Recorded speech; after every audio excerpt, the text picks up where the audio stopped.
presented by V-Guard.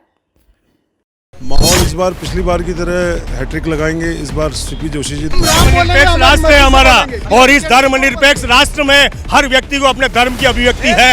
आप किसी को पे ये चीज नहीं कह सकते हो कि यहाँ ये करोगे तो ये होना। लोगों को तो अब यही पसंद आ रहा है कांग्रेस वालों को कि हम मुगलों के स्टाइल में जिए और मुगलों के स्टाइल में मरे। राजस्थान में 25 में से 25 सीटें आएगी, लिख लीजिए। कौन कांग्रेस की 18 से 19 सीटें आ रही, दावे के साथ कह रहा हूँ।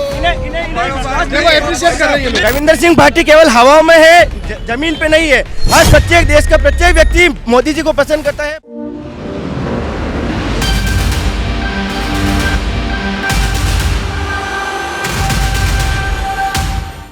वीरों की धरती चित्तौड़गढ़ में इस वक्त मौजूद है, और ये जो चौक कहलाता है ये गांधी चौक कहलाता है। कहा जाता है कि ये हार्ट ऑफ द सिटी है।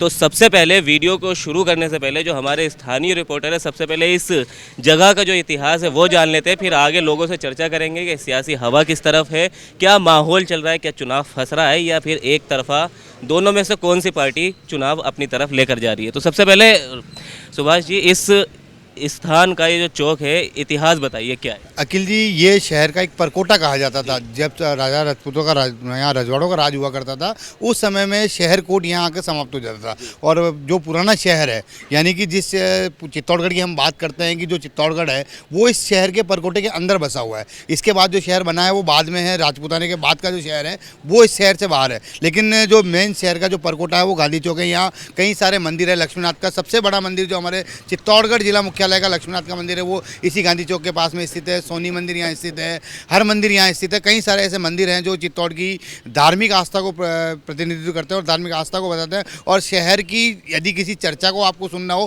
किसी शहर के बारे में आपको जानना हो, तो उस कहा जाता है कि उस शहर के चौराहे पर बात करना। और ये शहर का वो चौराहा है जो शहर का हृदय कहा जाता है। Heart of the city Chittorgarh का है, जहाँ आपको हर वर्ग मिलेगा। यहाँ आपको खाने पीने से लेकर राजनीति की बड़ी बड़ी चर्चा आपको इस चौराहे पर मिल जाएगी। और आज हम इसी चर्चा के लिए चित्तौड़गढ़ में मौजूद है। आगे हम कंटिन्यू करते हैं, बात करते हैं कि लोगों का क्या मानस है चित्तौड़ में चुनावी चर्चा को लेकर। अब ये तो रही इस स्थान की बात, इस गांधी चौक की। आप समझ गए होंगे कि ये कितना मतलब महत्वपूर्ण चौक है। अब लोगों से भी यहाँ पर बात कर लेते हैं। सर, आपका नाम? सुधीर जैन नाम है। तो आप यहीं से? चित्तौड़गढ़ का ही मूल निवासी हूँ। किसी पार्टी के समर्थक तो नहीं है? पार्टी तो समर्थक हैं ऐसे। किस पार्टी को समर्थन कर? भारतीय जनता पार्टी का समर्थक हूँ। क्या लग रहा है, माहौल किस तरफ है? माहौल इस बार पिछली बार की तरह हैट्रिक लगाएंगे। इस बार सीपी जोशी जी 2 बार लगातार यहाँ से सांसद जीत चुके हैं, और उनकी जो कार्यशैली है और पिछले 10 साल में उन्होंने और मोदी जी ने जो काम किए हैं वो चित्तौड़गढ़ के विकास को बहुत आगे तक ले जा रहे हैं। और आने वाला समय मोदी जी का है। सारा युवा, सारी महिलाएं, किसान सभी उनमें भविष्य देख रहे हैं। तो पार्टी एक विज़न के साथ है, विश्व की सबसे बड़ी पार्टी है, और सांसद सीपी जोशी जी यहाँ पर निश्चित रूप से जीत के जाएंगे। क्योंकि आप बीजेपी पार्टी के समर्थक है, इसीलिए मैं आपसे ये सवाल ले रहा हूँ कि आक्या को लेकर जो एक चर्चा चल रही है सियासी गलियारों में कि वो आक्या भी कहीं ना कहीं, वैसे तो उन्होंने समर्थन दे दिया है, लेकिन उन नुकसान भी दे सकते हैं, और इसीलिए बीजेपी की सीट जो है वो यहाँ से फंसी हुई भी मानी जा रही है।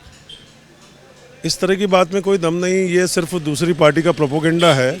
आक्या जी ने समर्थन दिया है और वो लगातार अपने विधानसभा क्षेत्रों में सांसद सीपी जोशी जी के साथ प्रचार प्रसार कर रहे हैं और पूरे जोश खरोश के साथ चुनाव में समर्थन कर रहे हैं पार्टी का।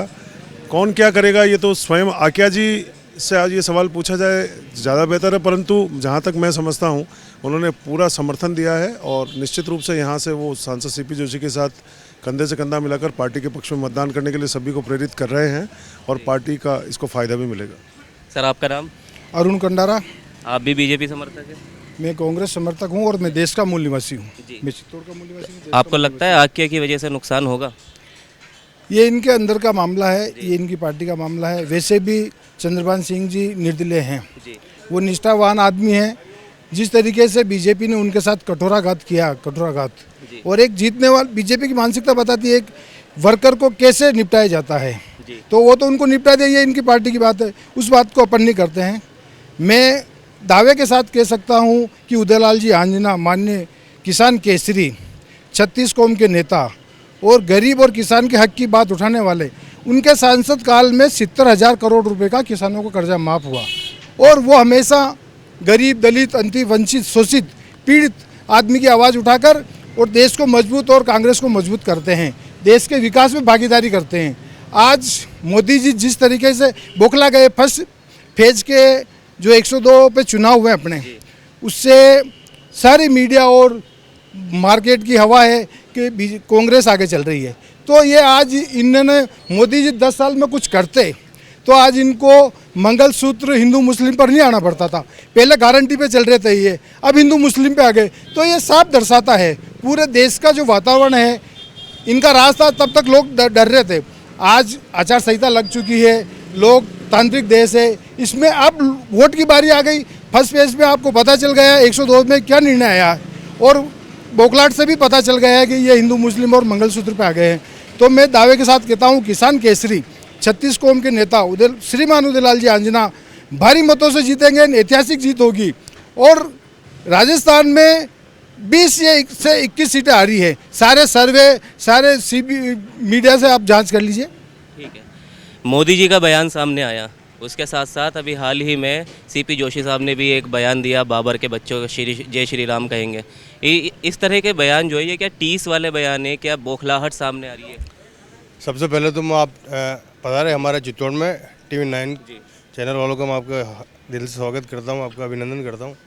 देखो, जिस तरह से लोगों की मानसिकता हो रही है कि लोगों को तो अब यही पसंद आ रहा है, कांग्रेस वालों को, कि हम मुगलों के स्टाइल में ही जिए और मुगलों के स्टाइल में मरे, क्योंकि कोई यूँ नहीं चाहता कि हम स्वतंत्र होकर जिए।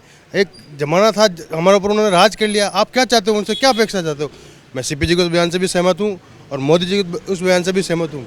आज हमारे सीपी जी, अब लोग कह रहे हैं कि किसानों की, हमारे किसान केसरी है। क्यों भाई, सीपी जी ने भी यहाँ कितने अफीम किसानों को पट्टे दिलाए, कितने लोगों की यहाँ पे कोई, सबसे पहले अगर किसी ने मुद्दा उठाया किसानों के लिए और किसी को मुआवजा दिलाया है तो हमारे यहाँ के क्षेत्र के लोकप्रिय सांसद श्री चंद्र प्रकाश जी जोशी हैं, जिन्होंने संसद में जाके कहा है कि हमारे क्षेत्र में ओलावृष्टि हुई है तो यहाँ का आंकलन करवाया है, लोगों की ज़मीनों का, उनको मुआवजा, उचित मुआवजा दिलाया है। क्या ऐसे पहले किसी सांसद ने दिलवाया है?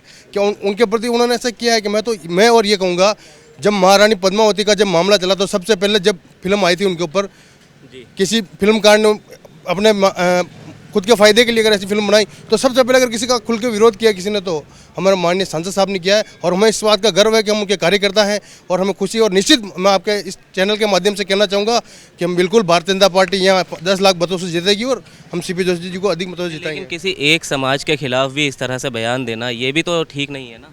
नहीं, समाज के खिलाफ उन्होंने क्या बयान दिया? उन्होंने घुसपैठिया कहा जा रहा है। घुसपैठ भैया, अगर मैं मेरे घर में रह के मेरे घर की मैं कब्र खोदूंगा तो मैं घुसपैठे ही कहलाऊंगा ना। मैं उससे ज़्यादा क्या कह दूंगा मैं खुद को? मैं मेरा शरणार्थी होता है घुसपैठिया, ये आतंकवादी शब्द होता है। जो देश को तोड़ने की बात करता है वो होता है घुसपैठिया शब्द। हमारे संविधान में आने वाले को शरणार्थी कहा जाता है।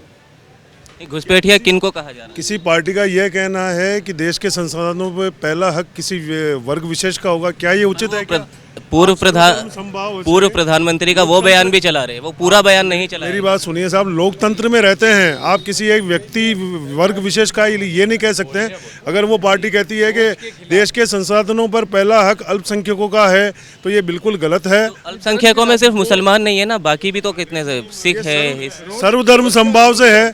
और हम तो ये कह सकते हैं, एक हम आपकी बात के बीच में नहीं बोले, हमारे को ही बोल रहे हैं। हम तो सीधी बात कह रहे हैं कि जो राम को लाए हैं देश की जनता उनको लाना चाहती है, और जो सिर्फ किसी एक व्यक्ति विशेष या जाति विशेष की बात करते हैं जनता उनको अच्छी तरह समझ चुकी है। और रही बात किसानों के मसीहा या किसान केसरी की, तो जब उदयलाल जी आंजना जब सांसद रहे तो उन्होंने किसानों के पक्ष में कितनी बार संसद में अपनी बात उठाई, ये बता दें। चित्तौड़ के विकास और उसके लिए उन्होंने कितने सवाल संसद में दिए हैं वो बता दें। उसके बजाय आप 10 साल के जो देखें, सीपी जोशी जी ने हर मुद्दे पर संसद में जनता की समस्याओं को पटल पर रखा है और उनके समाधान के लिए पूर्ण प्रयास करा। आज रेल लाइनें नहीं थे यहाँ पर चित्तौड़गढ़ में, तो आज यहाँ पर विद्युतीकरण हो गया, रेलवे नहीं। आप झूठ बोलोगे तो मैं बोलना पड़ेगा मेरे को। झूठ बोलोगे आपका अवसर आएगा जब बोलिए। नहीं तो आपको झूठ बोलोगे तो बोलना ही पड़ेगा। हम बीच में कहीं नहीं बोले, हम झूठ बोलते ही नहीं तो आप बोल ही सकते हो। हम झूठ ही नहीं बोलते ना। आप ये कैसे करेंगे? हम झूठ बोलोगे आप तो हम बोलेंगे। बोले आपके बीच में, हमारे बीच में बोलिए। आप झूठ बोलते हैं तो बोले। झूठ बोले। हम कांग्रेस में कौन सा सवाल उठाए? निर्मला सिंह जी लाइए रेल संसद में कौन से सवाल उठाए किसानों? भाई साहब से पूछना चाहता हूँ, इन्होंने भी कहा था कि चित्तौड़ में उदयलाल जी आंजना ने 70,000 करोड़ रुपए के विकास कार्य कराए। भाई साहब 70,000 करोड़ तो बजट होता है और उदयलाल जी आंजना ने तो मंत्री थे भारत सरकार में, कैसे 70,000 को इसका जवाब दे देंगे? सांसद थे बेटा, सांसद थे वो उसी टाइम पे सोनिया गांधी ने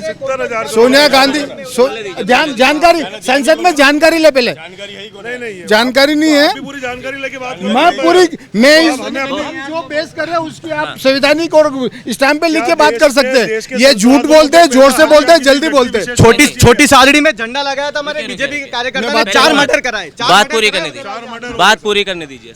ये झूठ बोलते हैं, जोर से बोलते हैं, और इनका काम ही झूठ बोलते हैं। हिंदू मुस्लिम करते हैं, रोजगार की बात नहीं करते, धंधे की बात नहीं करते, नौकरी की बात नहीं करते। 15-15 लाख रुपए कहाँ गए? हर साल 2 करोड़ रुपए देते हैं, वो कहाँ गए?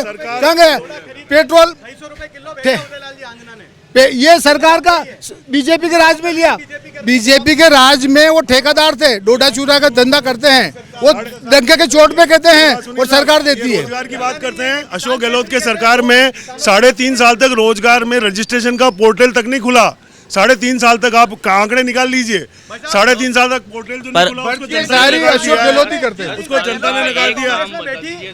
सीपी जोशी एक काम बताए कि ये काम किया। एक-एक करके बात करते हैं। आज सीपी जोशी को गांव-गांव में भगाया जा रहा है, क्यों भगा रहे? अकोला में भगाया। चलिए, गहलोत सरकार काम कर रहे हैं। जी मेरी बात सुनिए, एक मिनट दीजिए, एक मिनट अगर वो अपने जनसंपर्क में जाते हैं, गहलोत तो सरकार की उसको आपने आपत्ति बात होती है। की। अपने क्षेत्र में जनसंपर्क करने में क्या दिक्कत है? भगा कर है। गहलोत सरकार की आपने बात की, चिरंजीवी योजना जिसकी तारीफ बाहर तक हुई, वो योजना जो है बंद कर दी। आइए आइए आप बताइए। मेरी वाइफ किडनी पेशेंट है और जिस दिन अशोक गहलोत कुर्सी पे बैठे उस दिन से चिरंजीवी योजना बंद कर दी, और चिरंजीवी योजना में जितना परेशान मरीज इस कांग्रेस सरकार में वो आज दिन तक कभी नहीं हुआ। और वसुंधरा राजे ने जो गरीब आदमी भी निजी चिकित्सालय में इलाज करावे, बढ़िया सुविधा का लाभ लेवे, उस सुविधा को अगर बंद किया है, उस सुविधा को बंद करने का किसी ने काम ठीक है, किया तो ठीक गहलोत ने है, काम ठीक किया है। मेरी वाइफ को भी कैंसर था और मेरे को चिरंजीवी में पूरा लाभ हुआ, इसमें कोई दो राय नहीं है। ये लाभ कैसे हुए ये बताइए, लाभ कैसे हुआ? सारी इलाज दवाई सारी फ्री है, सारा फ्री था उसके ऊपर, और मेरे पास भी है पुख्ता और पूरा चिरंजीवी से लाभ मिला। नहीं, सवाल ये है कि वो योजना अगर अच्छी थी तो उसका नाम बदल दिया जाता, लेकिन योजना क्यों बंद की गई? बंद की पूछिए, आप इनसे पूछिए क्यों बंद की, इनसे पूछिए। भजनलाल सरकार ने क्यों नहीं उसको बदनलाल जी जैसे ही सरकार में आए और मेरी मिसेज के इलाज चालू हो गया। बाकी मेरी मिसेज मैंने पैसा दे के बिरला हॉस्पिटल में ट्रीटमेंट कराया है। अशोक गहलोत ने बैठते ही बंद कर दिया। मेरे पास सबूत है, मैंने अशोक जी गहलोत को ट्वीट किए, ट्वीट की कॉपी दिखा सकता हूँ। अशोक जी सोनी बीजेपी के, अशोक जी सोनी ने हार्ट ट्रांसफर कराया। इन्हीं के कार्यकर्ता अशोक जी सोनी, जिनको पूछो इनसे जाके, गीतांजलि में हमारे सामने उनके हार्ट अटैक आया, वो व्यक्ति गीतांजलि में गया, उसका सारा ट्रीटमेंट हुआ और उसके मुंह से इसने कहा कि अशोक गहलोत को वास्तव में मैं दिल से धन्यवाद देता हूं कि उसके 5.5 लाख रुपए का उसका जो बिल था वो 0 बिल देकर उनको रवाना कर दिया। घर जाइए। आप बात कर रहे हो चिरंजीवी की, आपके पास बीमा नहीं होगा, अपडेट नहीं होंगे। दूसरा एक चीज, अशोक जी गहलोत ने राइट टू हेल्थ आज तक के इनके 10 साल के इनके कितने कार्यकाल हो गए होंगे, कितने मंत्री आए होंगे, राइट टू हेल्थ का कोई कानून नहीं बना के गए। आज राइट टू हेल्थ में सरकारी हॉस्पिटल में हर व्यक्ति का इलाज होता है। आप झूठ बोलते हो, धर्म की राजनीति करते हैं। कुलदीप पारीक जी, ये आप तो बताइए। कांग्रेसों को मुगल बता रहे हैं। ठीक है भाई साहब, जी अगर आपकी भाई साहब एक सेकंड, अगर आपकी इतनी ही जन कल्याणकारी योजनाएं थी तो आपको सरकार मतलब विपक्ष में क्यों बिठाया गया, आपको क्यों नकारा गया? अगर आपकी इतनी जन कल्याणकारी योजनाएं थी तो नहीं भाई साहब समय है, पूरा बोलने दीजिए आप। भाई साहब रुकिए आप। आपकी अगर इतनी जन कल्याणकारी योजनाएं थी तो आपको जनता ने विपक्ष में क्यों बिठाया? देखो आप कैमरा दिन देखो। हाँ बिल्कुल, जनता ने आपको विपक्ष में क्यों बिठाया? अगर आपने बहुत अच्छा बीमा दिया था तो जनता ने आपको क्यों नकारा? ये कोई विधानसभा का मुद्दा नहीं है, ये राष्ट्र का मुद्दा है। हमारा देश किन ऊंचाइयों पे पहुंच रहा है वो मुद्दा है। अशोक गहलोत साहब अभी विपक्ष में बैठे हैं, केवल और केवल अपने बेटे को, केवल जो राज्य का नेता था। भाई साहब सुनिए, एक बार बात पूरी कर लेते, जल्दी बात पूरी कीजिए। जो राष्ट्रीय नेता है अशोक गहलोत, केवल और केवल अपने बेटे को जिताने के लिए पूरा जो समय है उन्होंने केवल अपने बेटे की लोकसभा नहीं, सीएम अशोक गहलोत का हमने कल ही सुबह इंटरव्यू किया, उनसे हमने इस बारे में भी सवाल रखा, लेकिन उन्होंने क्लस्टर मीटिंग सभी लोकसभा सीटों में की है। लगभग 22 लोग नहीं आए सर, वो चित्तौड़ नहीं आए, लेकिन वो भिंडर में आए, सभा की है, इनको मालूम ही नहीं है, इनके पास जानकारी है ही नहीं कि हमारा कौन आ रहा है।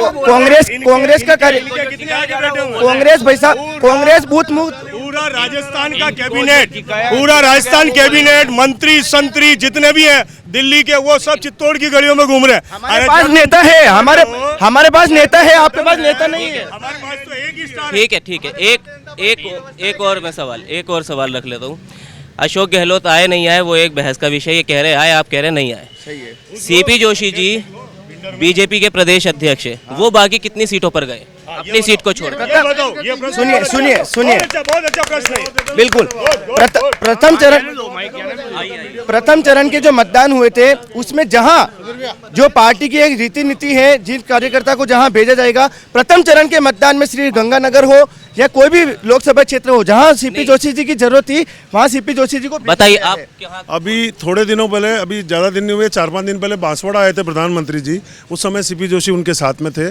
उसके अलावा वो क्लस्टर मीटिंगों में भी गए हैं, नामांकन रैलियों में सब गए हैं, इसलिए उन्होंने पूरे प्रदेश को देखा। ऐसा नहीं कि वो सीमित हो गए अपने एक मिनट अपने क्षेत्र की जनता से संपर्क में रहना क्या गलत है क्या? अपने क्षेत्र की जनता में संपर्क करना, प्रदेश अध्यक्ष रहते हुए भी है, अपने क्षेत्र की जनता से संपर्क करना गलत है क्या? पर बाकी का भी तो दायित्व बनता है उनको। सर, उन्होंने नामांकन रैलियों में, क्लस्टर मीटिंगों में और अभी हाल ही में प्रधानमंत्री की बांसवाड़ा में सभा में, आपसे भी सवाल करता हूं, बात पूरी होने दो। बांसवाड़ा में भी उनकी सभा थी प्रधानमंत्री जी की, हाल ही में 5-7 दिनों पहले, तब भी वो वहाँ थे। ऐसी बात नहीं है, प्रदेश अध्यक्ष अपनी पूरी जिम्मेदारी। वो नहीं गए वो ठीक है। सचिन पायलट पे आते हैं। सचिन पायलट जालोर सिरोही में क्यों नहीं गए, बाकी कई सीटों पे गए? क्या अभी भी उनकी जो है बीच में वो चल रही है, उनके अदावत अभी भी चालू है? जब ये नामांकन शुरू हुआ, चुनाव शुरू हुए, प्रचार करना शुरू हुआ, तो वैभव गहलोत के पोस्टर में सचिन पायलट क्या, गोविंद सिंह डोटासरा भी नहीं थे। तो ये अदावत क्या ये भी ले डूबी की कांग्रेस? बिल्कुल नहीं, कांग्रेस का मैनेजमेंट है, हर जगह लगे हुए हैं। और यहाँ की बात है, स्थानीय राजस्थान में यहाँ पे पायलट साहब आए हैं, सचिन जी पायलट आए हैं। और दूसरा, ये जब इतने पावरफुल 10 साल से काम किए, गए विधानसभा चुनाव में इनकी पार्टी के जमानतें जब्त हो गई विधायक की। इससे बड़ा क्या दुर्भाग्य हो सकता है? मुझे ये बताओ आप। यही की पार्टी जमानतें। एक मिनट मेरी बात सुनिए। अरे एक मिनट, अब कोई बोलेगा नहीं। आपने बाबर वाले सवाल पे सवाल पूछा था कि हमारे सीपी जोशी ने कहा था कि बाबर की औलाद जय श्री राम। बाबर कौन था? बाबर विदेशी आक्रांत था, और विदेशी आक्रांत जब भारत के अंदर आकर जब राज करता है और उसको हम कहते हैं कि जो बाबर के पक्ष में बोलेगा तो हमको उनको जय श्री राम बुलाना पड़ेगा, और वो बोलेगा तो कौन था? आतंकवादी था? बाबर आक्रांत था, ठीक है। अकबर महान था? कोई मान नहीं था। महाराणा प्रताप मान थे? अकबर महान नहीं था, लेकिन G20 समिट हुआ, मोदी जी की केंद्र सरकार के लिए अकबर महान था। और आपको बुकलेट नई शिक्षा नीति देखिए आप, नई शिक्षा नीति में इनका चैप्टर हटा दिया गया, सिर्फ महाराणा प्रताप को मान बताया गया है, जो उस समय की सेकुलर सरकार थी, उन्होंने हटाया है। ये उन्होंने उस समय लिखा था अकबर महान था। अभी तो नहीं। मेरा सवाल ये नहीं है कौन महान था कौन नहीं था, मैं ये कह रहा हूँ कि राजस्थान सरकार में अभी सीपी जोशी साहब भी ये कह रहे हैं अकबर महान नहीं था। हमने आज ही उनका इंटरव्यू किया है, आप भी कह रहे हैं अकबर महान नहीं था, लेकिन मोदी सरकार कह रही है अकबर महान था। उनकी जो नीतियां है वो G20 की बुकलेट में जो है छापी जा रही है। नहीं है साहब, आपने पढ़ी नहीं है, उसके अंदर लिखा हुआ है, हमने स्टोरी की है उस पर। नहीं है। एकमात्र राष्ट्रवादी और देशवादी सरकार है तो वो भाजपा है। वो इसलिए है कि भगवान राम की बात अगर किसी ने कही तो सिर्फ भाजपा ने की, कभी कांग्रेस ने नहीं की। और उन्होंने तो मंदिर में ठुकरा दिया, और जिन्होंने राम को ठुकराया हम उनको ठुकराएंगे। राम मंदिर और 370 मुद्दे फीके पड़ गए जो ये मुसलमान और ये इस पर आ गए। नहीं, तो सही है ना? क्या गलत क्या बोला? इस देश में रहकर, हिंदुस्तान में रहकर, हिंदुओं के देश में रहकर जय श्री राम नहीं बोलेंगे? हिंदुस्तान में रहकर, हिंदुस्तान के अंदर रहकर जय श्री राम नहीं बोलेंगे तो कौन बोलेगा? हम क्या पाकिस्तान देके बोलेंगे?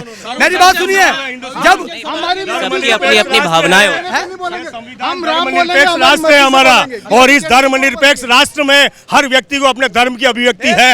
आप किसी को पे ये चीज नहीं कह सकते हो कि यहाँ ये करोगे तो ये होना। ये नफरत की राजनीति है, यहाँ कोई राजनीति वाला मामला नहीं है। अगर ये देश धर्मनिरपेक्ष राज्य है, सुनिए भाई साहब, ये राम मंदिर, अगर ये देश धर्मनिरपेक्ष राज्य है तो देश का प्रधानमंत्री ये क्यों कहता है कि देश के पहले संसाधनों पर हक मुसलमानों का है? अगर ये धर्मनिरपेक्ष राज्य है तो बताइए आप, अगर प्रधानमंत्री जो सबसे संवैधानिक पद है वो क्यों कहता है कि देश के संसाधनों पर पहला हक मुसलमानों का है? बताइए। किसी भी प्रधानमंत्री ने ये नहीं कहा कि पहला हक संसाधन का है। ये किसी का नहीं है। देश के संसाधनों पे देश के हर एक व्यक्ति का अधिकार है, हर समाज का अधिकार। मैं लास्ट एक बात कहना चाहता हूँ, क्या बात कर रहे हो? ये इनके पास झूठ बोलना, मैं लास्ट बहुत जल्दी बोलना। मैं कह रहा हूँ कुछ समझ नहीं आएगा। मैं एक लास्ट बात कहना चाहता हूँ, जिन्होंने राम को ठुकराया है जनता उन्हें ठुकराएगी। जय श्री राम। कितनी सीटें बीजेपी की आ रही है? बीजेपी की लगभग 400 ऊपर आ रही है और 100%। राजस्थान की बात की, राजस्थान में 25 में से 25 सीटें आएगी, लिख लीजिए आप। ठीक है, आप पता बताइए। चल गए ना कितना क्या है, ये कह रहे जिससे पता चल गया। आप भी जानते हो कितनी सीटें आ रही, वो कहलाते नहीं। कौन से कांग्रेस की कितनी सीटें आ रही है? कौन कांग्रेस की 18 से 19 सीटें आ रही, दावे के साथ कह रहा हूँ। देखो एप्रिशिएट कर रहे हैं ये लोग। बाड़मेर जीत रहे आप? बाड़मेर जीत रही है बीजेपी? बाड़मेर 100% भारतीय जनता पार्टी जीतेगी। रविंद्र भाटी बहुत आगे चल रहे हैं। रविंदर सिंह भाटी केवल हवा में है, जमीन पे नहीं है। हर प्रत्येक देश का प्रत्येक व्यक्ति मोदी जी को पसंद करता है। भारतीय जनता पार्टी की रीति नीति जो देश की जो केंद्र सरकारी योजनाएं है, जो जन कल्याणकारी योजनाएं है देश की, जनधन योजना हो, प्रत्येक गरीब का जो खाता खोला गया था कोविड महामारी के समय, जब राहुल गांधी कहता है कि हम दिल्ली से 100 रुपए बेचते हैं और प्रत्येक व्यक्ति, राजीव गांधी प्रत्येक नहीं क्यों नहीं दे, 1 रुपया पहुंचता है प्रत्येक व्यक्ति के खाते, प्रत्येक व्यक्ति के खाते में जो पैसा गया है वो मोदी जी की जनधन अकाउंट से गया है, सीधा जनता के साथ, कोई बीच में बिचौलिया नहीं है। जो और आज ही अशोक गहलोत जी के ओएसडी ने जो आरोप लगाया है, आज ही जो सरकार में ओएसडी रहे लोकेश जी शर्मा ने आरोप लगाया है कि जो इनकी जो राजीव गांधी खेलकूद योजना थी, जो प्रधानमंत्री है उनके नाम से इन्होंने घोटाला किया है, जो मोबाइल दिया उसमें उन्होंने घोटाला किया है, तो इनकी सारी योजनाएं घोटाले में रही है। सीधी सी बात है जी। आप जो बार बार हमारा विपक्ष के जो पधारे हुए हैं अरुण जी खंडारा साहब, मैं उनसे ये निवेदन करूँ, बार बार वो कह रहे हैं कि आप तो राम मंदिर की बात करते हो, 370 की बात करते हो। भैया जो हमने काम किया हम उसी की बात करेंगे ना। हमने घोटाला तो किया नहीं, कोयला घोटाला हमने नहीं किया तो हम कोयला घोटाले की बात नहीं करेंगे। हमने खेल घोटाला नहीं किया, हम खेल घोटाले की बात नहीं करेंगे। और ये कह रहे हैं, और ये इलेक्टोरल बॉन्ड ये बोल रहे हैं कि ये कह रहे हैं जिसमें अडानी को जमीन दी वहाँ पे, या तो कार बना रहा कांग्रेस की सरकार होती है। ये कह रहे हैं अशोक गहलोत की सरकार में आप कह रहे हैं कि हमारे किसान केसरी है उदय लाल जी किसान केसरी है, तो फिर उन्होंने चुनाव क्यों नहीं जीता भाई? अभी वो किसानों क्षेत्र में थे तो उन्होंने क्या हल कहा जोता उन्होंने, वो किसान केसरी का हल चलाए। मैंने तो उनको हल चलाते हुए नहीं देखा, ये खड़े इनसे पूछ लो, उन्होंने देखा। वो तो आप मर्जी आए जो कर रहे हो, अपनी इच्छा जो कर रहे हो। अरे भाई थोड़ा तो राम धर्म रखो यार, भगवान देख रहे, भगवान देख। मोदी जी ने कहा चाय बेची, बताइए हमारे, क्योंकि मोदी जी जहाँ पैदा हुए वहाँ स्टेशन ही नहीं है। ये 370 किलोमीटर। अरे यार एक मिनट तो, मोदी जी कह रहे हैं हमने ये कह रहे भैया 370 हटाई, 370 कोई बात नहीं। ये देखो राम को काल्पनिक बता रही है, ये जैन है, ये हिंदू नहीं है, जैन है, तो ये बता रहा है कि हम ये काल्पनिक बता रहे हैं। अरे मन बोल रहा है, रुक जा, अरे था बोल दिया, चुप रहो, चुप रहो भाई, हिंदू मतलब डर जा रहे, चुप रहे। मैं यूँ कह रहा हूँ, रुके नहीं कह रही तो रुके, मैं यूँ कह रहा हूँ इन्होंने 370 की बात करी है, डरा तोड़ रहा है यार, हम बोले यार 2 घंटे तक आप बोल रहे हो। 370 की बात करें, 370 के पहले लोकसभा और राज्यसभा में कांग्रेस 42 बार अमेंडमेंट लाई, जिसको उसको लूज करा, ठीक है। 370 का कांग्रेस के उसमें है कि उसको हटाना ही है। फिर अभी जैसे 370 की कह रहे हट गया, 370 पूरा नहीं हटा, 370 भी हटा, जिसमें केवल कश्मीर में कोई हिंदुस्तान का कोई भी नागरिक जाके वहाँ रह सकता है, ठीक है, रह सकता है। तो अडानी ने क्या करा, वहाँ इलेक्ट्रिक कारों की मशीन लगाई, पूरी जमीन खरीदी अडानी ने और वहाँ कार मशीन लगाई, जिसका प्रचार कौन कर रहे हैं? मोदी जी। भाई पूरे हिंदुस्तान में काटी करो। देश के अंदर वो कार लगाई, फैक्ट्री लगाई, रोजगार किसको मिल रहा है, फायदा किसको मिल रहा है? देश की जनता को मिल रहा है। अडानी से दूसरा भी ये कह रहे थे ये जैन है। अरे ये तो जातियों में विपरीत करते कांग्रेस। हम तो जैन एक जात को छोड़कर हम सब एक है, हम हिंदू हैं। और कौन सी जात को छोड़े? कौन सी जात को छोड़े? अल्पसंख्यक जात में जो मुसलमान जाते हैं हम उनको छोड़ते हैं। मुसलमान को छोड़कर? हाँ मैं खुल कर कहता हूँ उनको छोड़ के कि उसके अंदर क्या हुआ, आप भी जानते हो, मैं भी जानता हूँ, सब जानते हैं, बोलने की जरूरत नहीं है हमें। ये बहस चलती रहेगी, ये बहस चलती धारा रहेगी। 370 पे मैं हाँ। जवाब देना चाह रहा हूँ। धारा 370 पे हो गया। मैं लागू किसने करी थी? धारा 370 लागू करने की जरूरत क्यों पड़ी? जो कांग्रेस ने लागू करी, अगर चाहती तो इतने साल हो गए थे, इन्होंने राज किया, क्यों नहीं हटाया? क्यों? क्योंकि इन्हें ये मुद्दा चाहिए था, देश में 2 निशान 2 विधान चाहिए था। और ठीक है, ये बहस मैं कश्मीर अरे इनके जो अलगाववादी नेताओं के साथ जो संपर्क थे, अलगाववादी नेताओं के साथ जो इनकी जो गठजोड़ थे, उनका फायदा उठाया इन्होंने। देश को हमेशा 2 हिस्सों में divide किया। बस ये आखिरी बात कीजिए, उसके बाद ये कश्मीर की बात कर, ये कश्मीर की बात करते हैं। कश्मीर में राजा हरि सिंह जी राजा थे, जिन्होंने कहा, और पंजाब ब्राह्मण भी है, वहाँ के पंडितों ने कहा कि यहाँ पे पंजाब के लोग बहुत ज्यादा आके रहने लग गए हैं, तो हिंदुओं ने कहा कि यहाँ पे बाहर के लोगों को आना बंद किया जाए, तब वो लगा गए 370 हटाई और वहाँ के लोगों बहुत शुक्रिया। ठीक है, तो ये चर्चा मुझे लगता है कि जितना लंबा खींचे उतनी लंबी खींचती रहेगी, इसीलिए इस वीडियो को ज़्यादा लंबा ना करते हुए वीडियो को यहीं ख़त्म करते हैं। तो फिलहाल मैं गांधी चौक पर मौजूद हूँ, जो कि सिटी का दिल कहा जाता है, और कांग्रेस और बीजेपी के बीच जिस तरह की बहस है ये आपने देख ही चुके हैं। बाकी होगा क्या बीजेपी 25 की 25 सीटें जीतेगी, या कांग्रेस इस बार बीजेपी के किले में सेंध लगा पाएगी, ये 4 जून को सबके सामने आ जाएगा। फिलहाल इस वीडियो में इतना ही। बाकी राजस्थान और राजस्थान से जुड़ी हर खबर के लिए आप देखते रहिए TV9 राजस्थान।